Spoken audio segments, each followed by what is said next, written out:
Hi, Donna-Leigh Perfect here, children's author on the amazing series The Adventures of Jessie and Rocky Rockstar.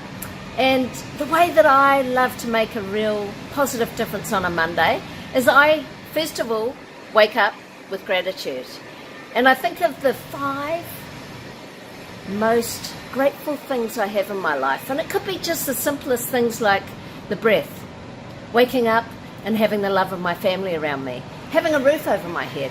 So those sort of things are really important ways I like to wake up on a Monday. Then I like to get on down to the beach and I like to skip, because skipping releases a double dose of dopamine.